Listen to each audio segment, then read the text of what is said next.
This is the Jack Murphy Podcast. Here's your host, Jack Murphy. So yesterday on the podcast, we had some people that had some really strange compulsions. Do you remember, Alpha? Oh, yeah, like the woman who liked to lick her cat and eat the fur. Yeah, that was just one example. And I said, Just one. I think I gave you 3 of them. And by the way, welcome to the Jack Murphy Podcast. And back with me today, of course, is Alpha Trevette, actor extraordinaire, America's newsman. And I told you that I had even more of these people with these horrible compulsions, and I would share a few more with you. Great. Like this lady. Check her out. Heather, I'm 43, mom of 2 beautiful children, and I'm addicted to drinking paint. As it's going down your throat, it feels very nice and warm, almost like a thicker version of warm milk. But obviously, it's got that very strong chemical taste to it, which is perfect to me. It's perfect for her, Alpha. Wow. When you get the marker, you need to shake it up, obviously. It's like your standard paint. You can already see that there is some white paint around the edge. So I'll put that into my mouth and suck the excess off, take that off. And now you have what I drink. Obviously, it's not something that I can do in front of my children. Obviously. No. Yeah. My children have seen it on my teeth or on my mouth or smelled it on my breath, but no one knows that I drink. You know, you got to admire the woman that's got a technique. She has a technique, and she shares it. Now, let me say this, Alpha. The Jack Murphy program not only does not endorse drinking paint. In fact, we discourage it.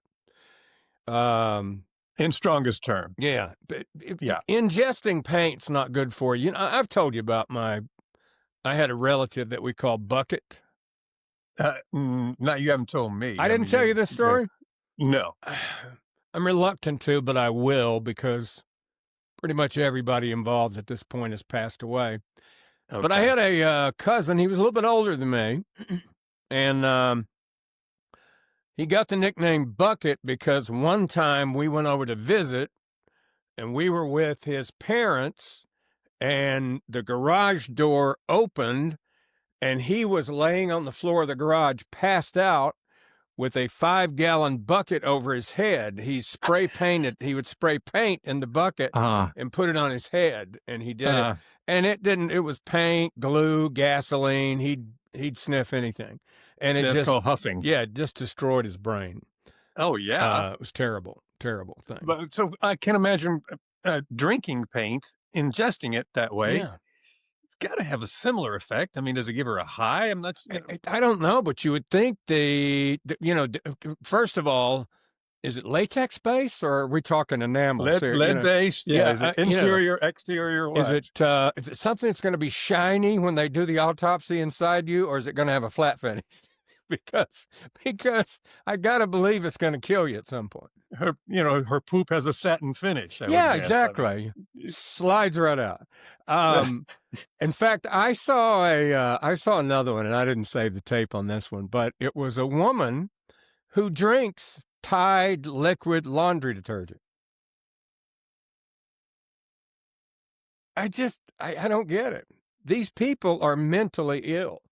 That takes eating the Tide Pods to a totally different that's a whole different thing. They're drinking the liquid Tide. So anyway, well, moving on here on the Jack Murphy Podcast. Again, thanks for being with us today. We have a new Ballpark Karen. Have you seen her? I have not seen this one, no. Well, you know what? This one, I think social media wanted a new Ballpark Karen. They had so much fun with the other one that they were just waiting for another one to happen so they could jump on her.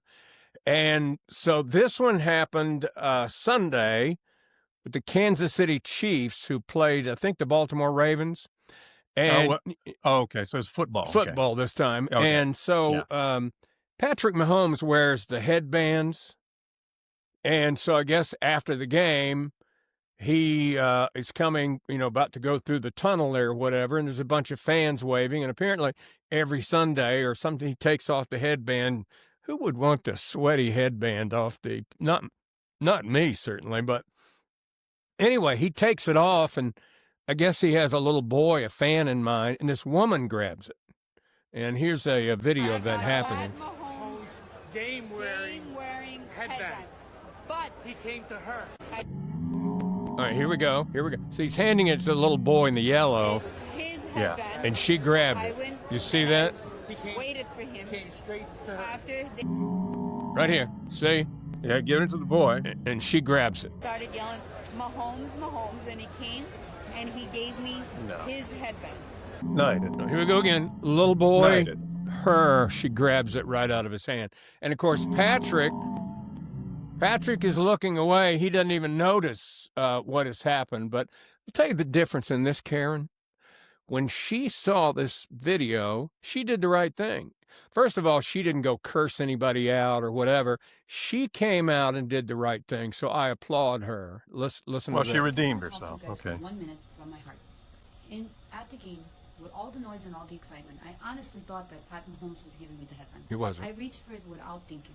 Later, I found out that it was meant for that little boy for his 10-year-old birthday. When I found out, I felt horrible because I don't want to ruin anyone's little time at the game and ruin their little birthday. To the young boy, I'm sorry that I ruined your moment. You should have had your moment for your birthday. I want to send back your headband so you could celebrate your day the way that you were supposed to. There you go. But the only way that we can do that is I need for TikTok to do their job and get us in contact with each other. 'cause Yeah, I there think you we go. need a lot That's of the people. see I there. want to apologize for yesterday's video. So not Okay. my style. So not who I am. That's not me. That's all you got to do 90% of the time. Yeah, so follow through, and she will have redeemed You know, herself. Jimmy Kimmel. All you had to do was say, Yeah. I was wrong. I'm sorry. But did he? No. Oh, He, and by the way, have you seen his ratings since it spiked for his for first that one night night back, I'm sure they're in the dumper. It's down 72%. Yeah, and it's since going to get that worse. It's going to get worse. Yeah. And the other thing is, I predict that these local Sinclair stations that are carrying the show again, I think they're going to suffer as well. Well, it comes down to being a business decision. I mean, you were in radio for a long time. Let me so tell was you. I. Let me tell you one of the things that happened, and I'm sure you know this. The business decision was what I read, what I heard was that Disney, ABC, told Sinclair, "Look, if you're not going to run Kimmel, you're not going to get our news either." Yeah. So they were going to lose the ABC Nightly News. They were going to lose the ABC Morning Show and all that. You know, if I were them, I'd have said, F you, take it, whatever. I'll put on something local. You're not getting that great of ratings anyway. Exactly. I mean, the three network newscasts are sinking in ratings as well. But I mean, it's come down to business. When you worked in radio a long time, I did too. When the numbers weren't good, you get fired. They were just as likely to give you the heave ho. You're on the curb the next day. You're going to get fired. It's going to be a format change. You know, something's got. Consultants come in. They want to change everything. I was extremely lucky. It only happened to me a handful of times during my career. I know people, it happened to them every single job they ever had. You know, they never left on their own. You know, I was lucky to leave on my own. But anyway, that's how you do it. You just apologize and move on. That's all. Good for her. America is a very forgiving country, but you got to say you're sorry. You got to make the effort to do an apology, and she did the right thing.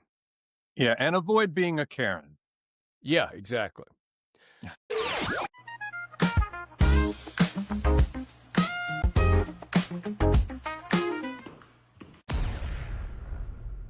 So I guess we normally don't carry a great deal of pop culture news here on the Jack Murphy podcast, but we do occasionally when something big hits, and I thought this warranted coverage, Alf. I guess you heard the bad news. As my mom used to say, I guess you heard. Which bad news is this one? Here's what my mom would say. Nicole Kidman's and Keith Urban's is getting a divorce. Oh, I'm heartbroken. 19 years together. You know, I always say, if two beautiful people like that can't make it, what chance do the rest of you have? Yeah, if those kids can't make it. You know, though, you think about it, I think, you know, when I look back on it, I think Nicole Kidman kind of wanted to be a country star. I think she fancied herself a bit of a singer, and she can sing, but she's an actress. And he's on the road touring the only thing they had in common, they were both good looking, and they both were from Australia. And she's about 6 inches taller than him, right? Yeah, he's a little bitty tiny thing. Yeah. But they have 2 kids, 14 and 17. I don't know if either of them are trans. I'm sure that'll come out in the would have been my next question. That's if they're not trans, that's the exception in Hollywood these days. A source says sometimes relationships run their course. Yeah. And now they've been living apart since the beginning of the summer. Nicole's been caring for the daughters. Keith also allegedly moved out of their Nashville home and has bought his own home in the city. What do you think the over and under is for Taylor Swift and Travis Kelce?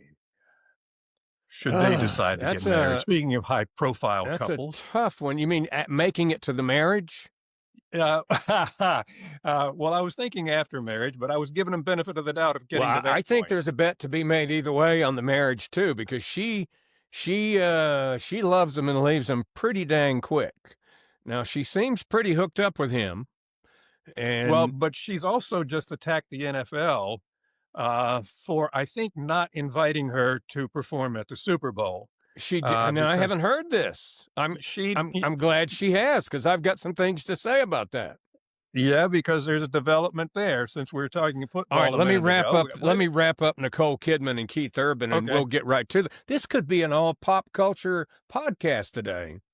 Amazing. A new change for the Jack Murphy podcast. So anyway, the deal is Nicole Kidman, from what I read here, she has filed for an application for a Portuguese residency. So she's going to move to Portugal with the children, apparently.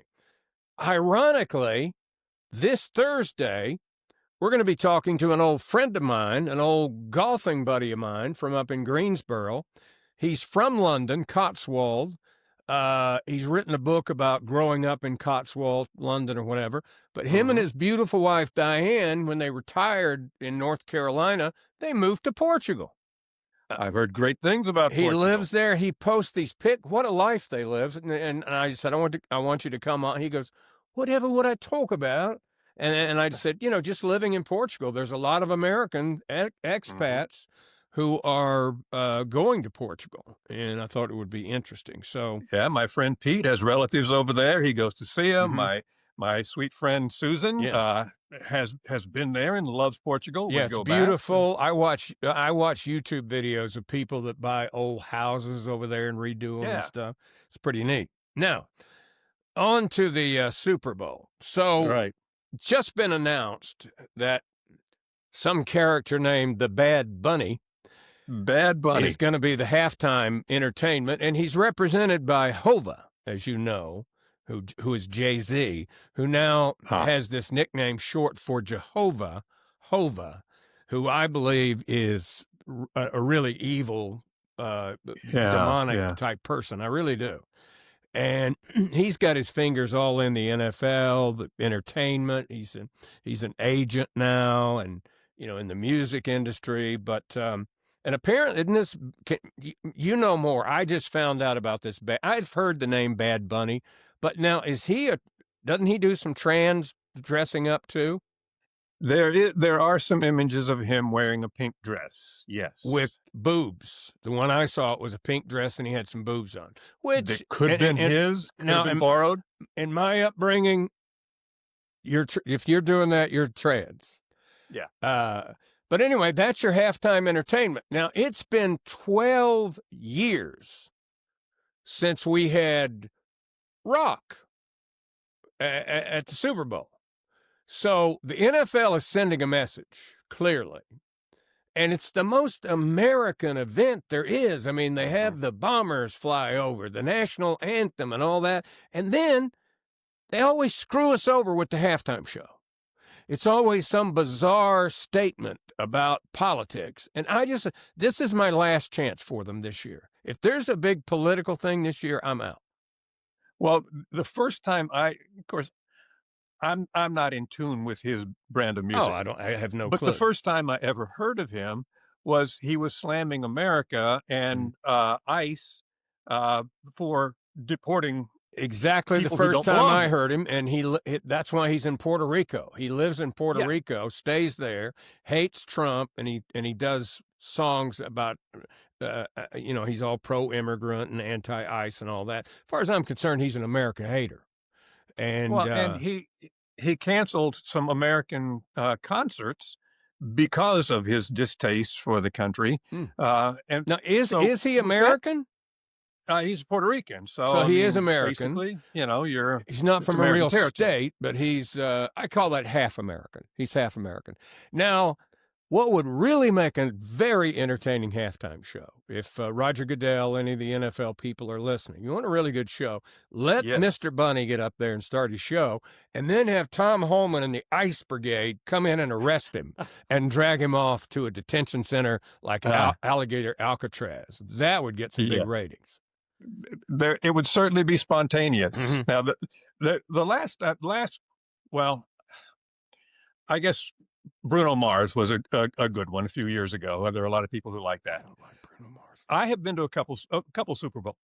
The best one ever was Paul McCartney, and he came out with his Wings song, and the flash pots exploded. Good one. And good one. That was a great show. I liked Prince. I thought Prince did a good show. Was absolutely awesome. Wasn't there a Michael Jackson Super Bowl? Was it? There was a Janet Jackson. Yeah, that was not Timberlake, and that's when he ripped her. The worst one ever, without a doubt, was the one with Jennifer Lopez. Ugh. Pretty bad. Horrible. I mean, there have been a lot of bad ones, let's face it. But anyway, apparently Mr. Bunny does a lot of fundraising and so forth for Puerto Rico. He may be a fine guy. Well, the thing is, the people who go to Super Bowl have to pay a lot of money to go to the Super Bowl. Yeah. It's a very expensive process or procedure to go to a Super Bowl game. So if the people who are paying big money to go to the game say Bad Bunny is playing, and they go, like you and I did, who? Yeah. Who knows Bad Bunny? I went to one for free when I lived in San Diego in about 86 or 87. It was Tampa Bay. Doug, what was the black quarterback? Doug Williams won. And I can't even remember who the halftime show was. Right. You know? It was a very boring time. Now, the pregame parties and all that were a lot of fun, but the game itself was very, very boring. Now, I believe the artist actually has to pay. They either have to pay or they perform for free, because the real value is you're going to be playing in front of billions. It's over a billion people worldwide that will see you. Yeah. So the marketing that it does for you is phenomenal. And I'm sure Taylor Swift may not have wanted to do that for free. But look, how about Morgan Wallen? Now, or Jelly Roll, or I can come up with a list of probably 5 or 10 that have bigger names than the Bad Bunny. Yeah, I mean, for me, the Eagles would be a fantastic halftime show. Fantastic, and I know they want to go for a younger demographic, but anyway, we're going to keep our eye. We're going to look into this Bunny fellow a little deeper, because I want to know what he obviously at one point was just Mr. Bunny, and then he became a bad bunny. When did he become bad? And I want to know what he did to become a bad bunny. We'll get to the bottom of it. Was he ever a good bunny? Exactly. Exactly. We don't know that. And we will get to the bottom of it, because we have plenty of time between now and the Super Bowl to do a thorough investigation on Mr. Bunny. Looking at you, Mr. Bunny. Yeah, and Hova. I'm going to get some more information on Hova as well. Hova too, yeah.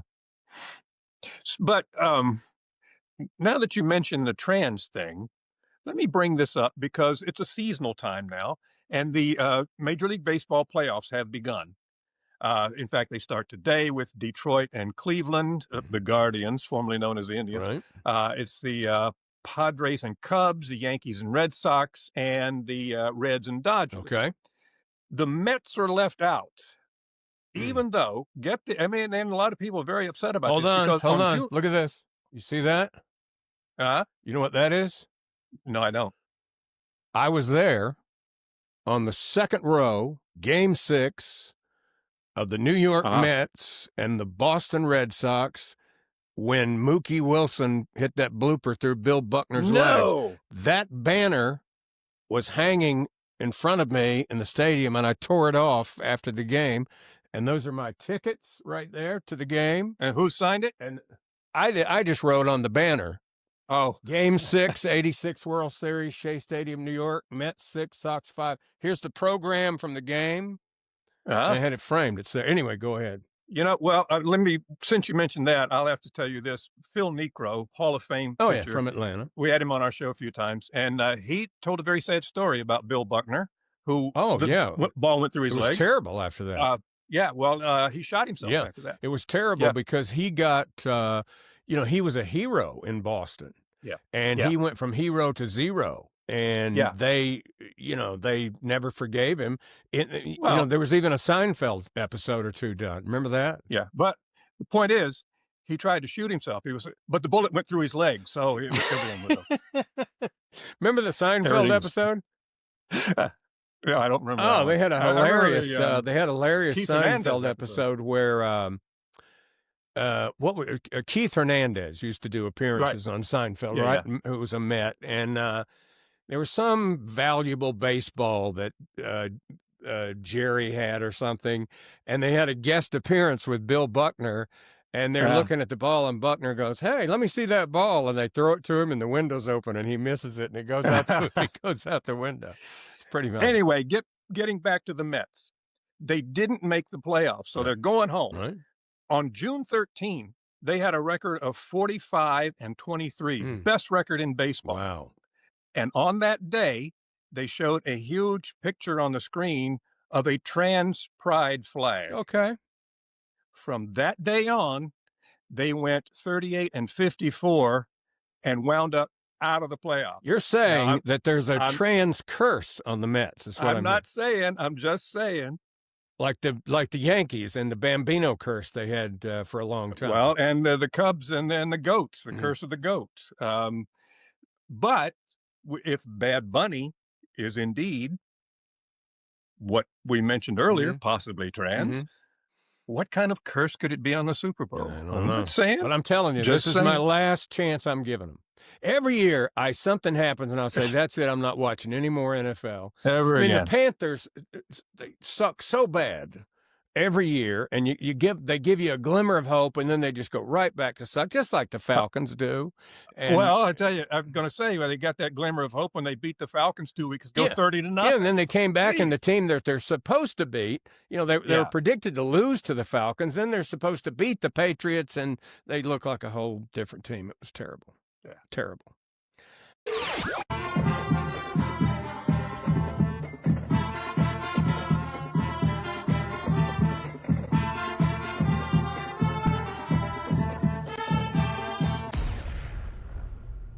By the way, speaking of winning, I don't really understand this. There's McDonald's is really having problems. Their prices went way up. During the inflationary spike and all that stuff. And, people were doing all this social media posting where they come out of the drive-thru window and they go, "I got a Big Mac, a large fry, and a Diet Coke. It's $17. What has happened?" They're like, right. So McDonald's has decided they're bringing back the value meals. I don't eat them anymore, but remember the days when you could pop in and get 2 sausage biscuits for $2? Right. Those were the good old days. Well, anyway, so McDonald's is bringing back the value meal, but they're bringing back something I'm not sure they should be bringing back, Alpha, and that's the Monopoly game. Okay. Wasn't that rigged the last time? Yes, exactly. They found out all those years that they'd been having it had been rigged the whole time. The people who produced the Monopoly game somehow had figured out how to fix the pieces or whatever, so they knew where the winning ones were going to be, and they would get their friends to go get it, and they were winning all the money. But anyway, they're bringing it back, but it's a terrible game. I just read this big story about it this morning. It's been gone for 10 years, and let me tell you something. It's worse odds than winning the Powerball. Let me just give you a few of the odds here, okay? Yeah. You have let's see here. Your odds of winning any menu item are okay. Wait a minute. Did I skip part of this story here? Okay, here we go. Yeah. A small fry, your odds of winning a small fry, if you buy something and you get a Monopoly card, your odds are 1 in 25 of winning a thing of French fries, small French fries, which cost them pennies. I don't get very excited about that, do you? Yeah. The Guardians have a better chance of winning the World Series than that. Let me see here. Should be noted the chance of winning any menu item are roughly 1 in 25. Hamburger, fry, or whatever. Right.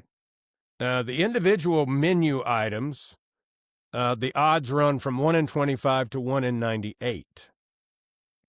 Now, they get a little bit better for a mini McFlurry.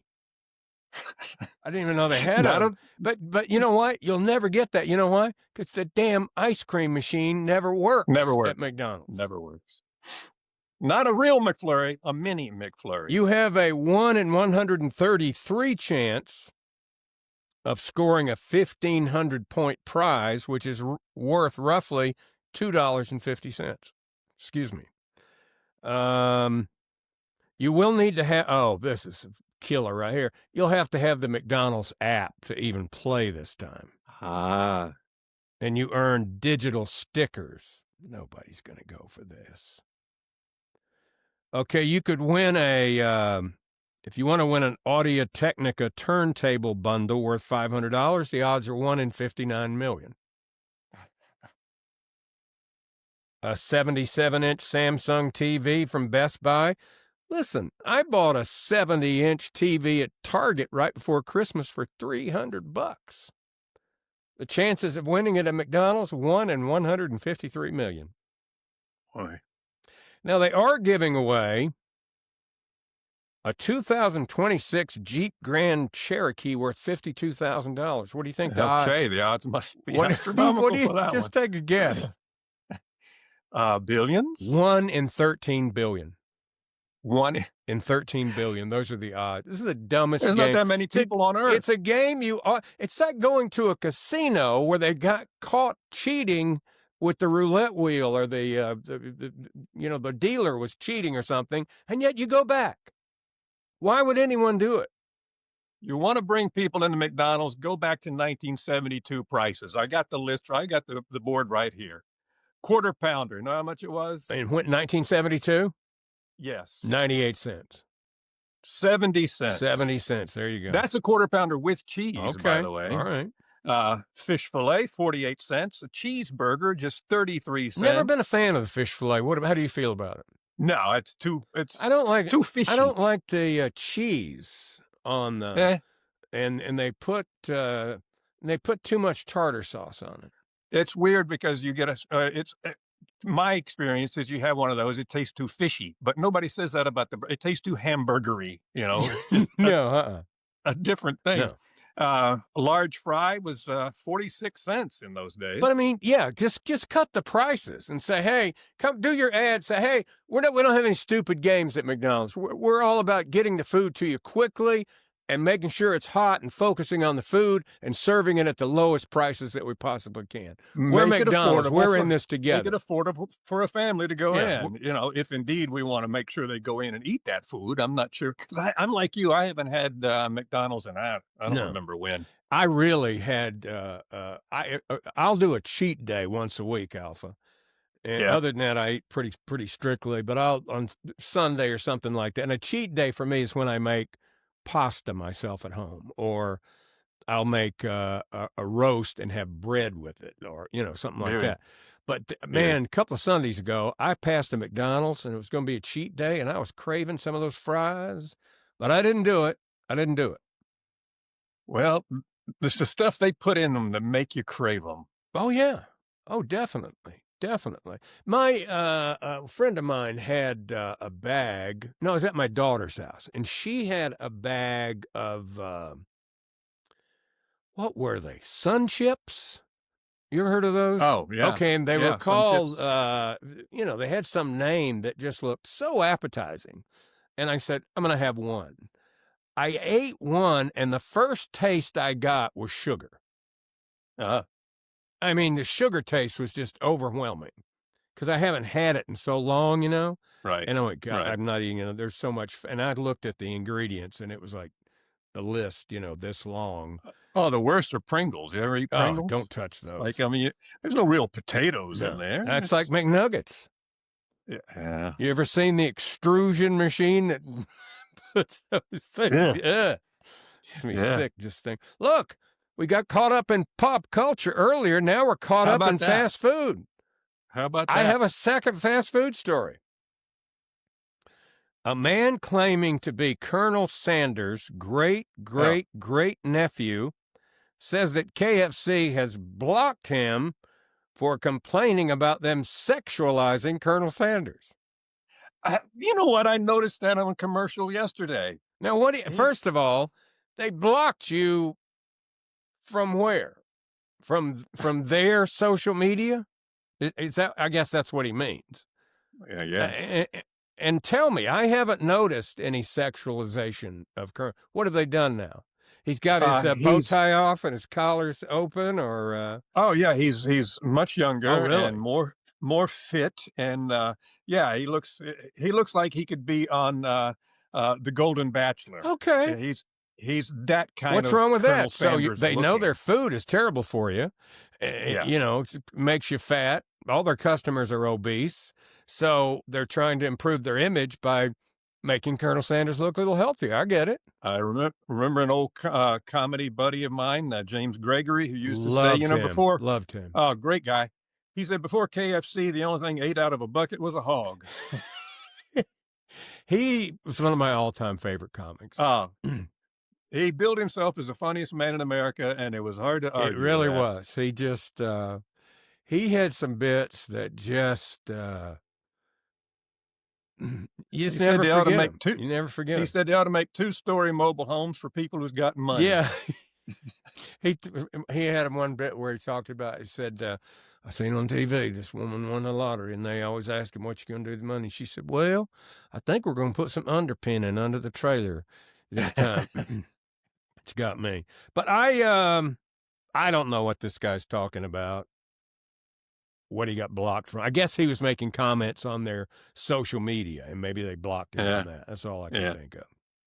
And what difference? He's the great nephew.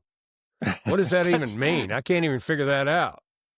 I mean, that's probably less Colonel Sanders than Pocahontas was actually a Native American. He's probably Indian. more related to Wendy over at Wendy's than he actually is to Colonel Sanders. I don't know.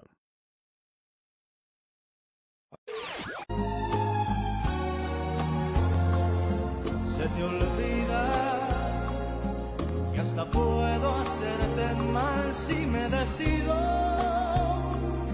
pues tu amor lo tengo muy comprometido, pero a fuerza. You know, we talked about the digital ID card that's coming to the UK, right? I heard a real horror story this morning. This has already been tried in India.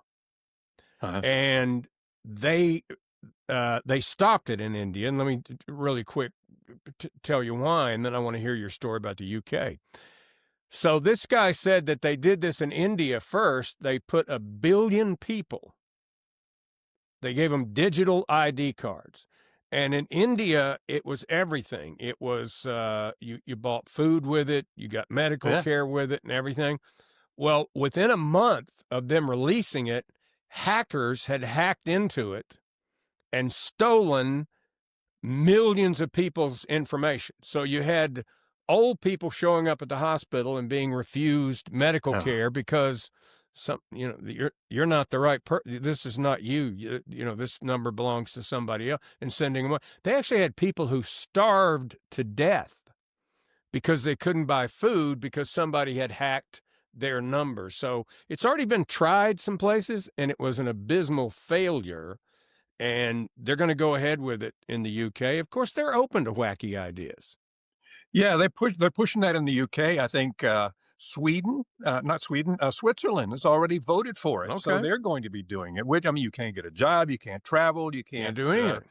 You can't buy groceries. It's mark of the beast without the mark. We've talked about it before, yeah. But also in England, they have the national health insurance thing. It's all the healthcare is nationalized. Right. Well, the NHS has decided that they are coming down in favor of first cousins getting married. Yeah, because they're afraid of offending the Pakistani, Muslim community, and they have people who have severe disorders, mental, physical, all kind of stuff. Right. Well, Pakistan has it. Have you ever seen the videos of? Yes. It's where they have these elongated faces and heads and everything. It's severe birth defects as a result from this. And what happens is Pakistani people come over, they start having babies.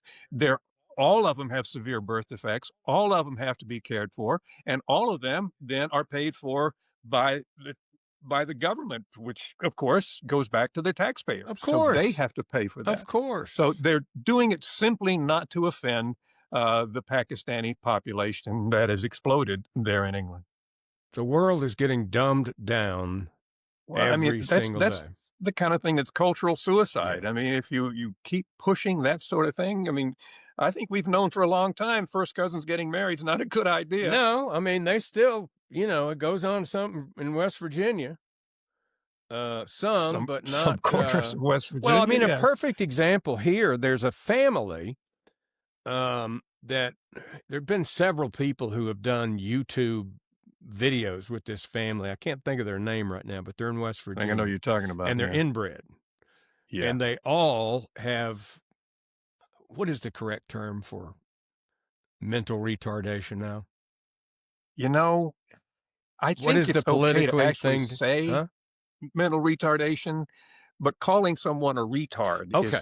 Well, these people they have mental problems. I mean, they're like children, but they're all in their 40s and 50s and 60s. Right. And it's because they're all inbred. And they live. One of them can't even speak. Yeah, he grunts and he just grunts. Yeah. And there've been several people who go up and try to help them, and they'll help them for a little while, and then they leave and they go right back to living in the muck. Squalor. Their house is just unspeakable. But it still happens. I mean, it still happens all the time.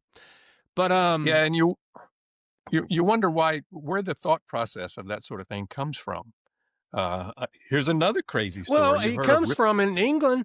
They're terrified to offend the Muslims because they're terrified of a civil war. Which I got news for you: you're going to have it anyway. It would be a lot better to have it now while you've got the numbers on your side than later. Yeah. Because they're there to take over your country. And there are people who are definitely pushing for that sort of thing. Yeah. And I think the more people here who talk about violence and standing up to the government, which, I'm not all that big a fan of the government a lot of times myself. Mm-hmm. But when, like in Portland, for example, I mean, the mayor and the governor, they're saying, well, we're going to resist. Well, when the National Guard comes in, well, what do you mean you're going to resist? You're going to and bring they all weapons say, and fire at them? in Portland, they all say, oh, we don't have. I saw that video, by the way, this morning you were talking about. There actually is a Portland city councilman who doesn't have his head in the sand. Listen to what he says about the city of Portland today. Watch this. We're in 9 straight quarters of job losses. Right. In our community. It's most particularly located here in Multnomah County. We are 80 out of 81 communities in the country in terms of real estate investment attractiveness. That's not good. And our consumer confidence, which is tracked sort of like a leading indicator for how people feel about the economy, we're last in the nation. Oh, that's not good. These are not things that are good. No. And the reality of what it does, we see happen literally today or yesterday when they announced another major deficit on the city budget. As business activity declines, so do public coffers also shrink. We are in a juncture, and I want to get back to something Lisa said earlier today. We've got to have vision to execute on these plans like what the mayor's talking about, what the city council and the county are engaged in. Well, I mean, but anyway, clearly they have major economic problems. And when you see the videos, the streets are just like it's like that one area of Philadelphia, Kensington. There are just blocks and blocks and blocks of Portland where it's just people on Trank and all these other fentanyl, and there's tents everywhere, and they're pooping on the sidewalks, and you know, you can go a few blocks away and it's beautiful, but it's just a terrible situation. Well, they've laid siege to federal buildings there, and it looks like a war zone. And then Antifa is, I think, headquartered in Portland. You mean that organization that doesn't really exist? Yeah, the one that's now a terrorist organization. That's one and the same. Yeah. Well, I think we've solved all the problems of the world we can solve in one day, Alpha. There's only so much two men can do. Yeah, and in the time we're allotted, you know, we give and we give. Yeah. So let me thank you for being part of the Jack Murphy podcast today, and let me invite you to subscribe and to like this video, and we will be back tomorrow. Now, tomorrow, Alpha, special guest coming on the program tomorrow, good friend of mine, another former coworker. Mm-hmm. He's, believe it or not, one of the few guys who's still in radio, very successful, very popular, still making the big bucks, but he's still at it. But we're going to be talking about health tomorrow. Excellent. Because I've got a couple of pictures of he and I together 20 years ago when we were both just piggy. Just piggy looking. And he looks like a stick man today. He's lost so much weight. Somewhere we're going to find out how he did it. And well, I've lost 30 pounds myself over the last several months. Well, great. You can join right in the conversation. Susan's into fitness, so we're going to make sure to be paying attention tomorrow. All right. So Chris Kelly is going to join us tomorrow here on the Jack Murphy podcast, and you have a great day. Thanks for watching the Jack Murphy Podcast. Remember to like, subscribe, and ring that bell. Go ahead, ring it. Get alerts when a new episode drops, and tell your friends about the Jack Murphy Podcast. But only the cool friends, please. Tune in next time for another episode of the Jack Murphy Podcast.